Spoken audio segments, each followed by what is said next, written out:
ransomed and redeemed. In him we have redemption through his blood, the forgiveness of sins in accordance with the riches of God's grace.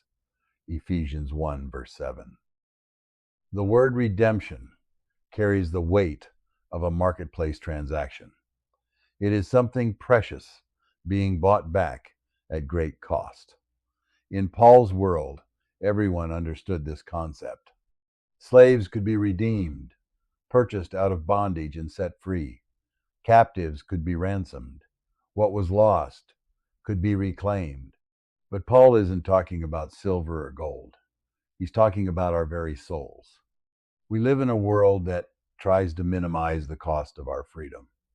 We're told that we're basically good people who just need a little self-improvement, a few adjustments here and there. But Scripture tells a different story.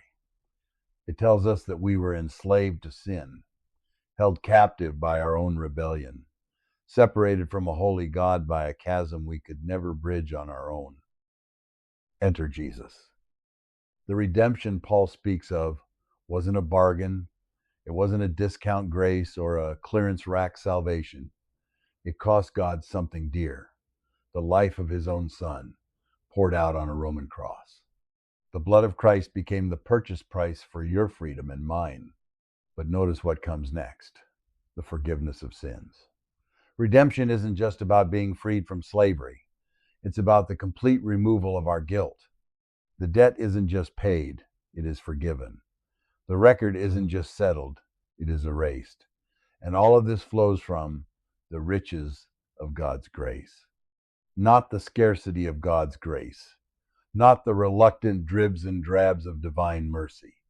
The riches of his grace, overflowing, abundant, more than enough for every sin you've committed, every shame you carry, every failure that haunts you in the quiet moments. This changes everything. If you belong to Christ, you don't have to perform to earn your freedom. You have already been bought. You do not have to hide your failures. They have already been forgiven. You do not have to wonder if God's grace is enough for you. It described as rich, lavish, more than sufficient. This is Larry on the far edge of his beginning, going boldly forward.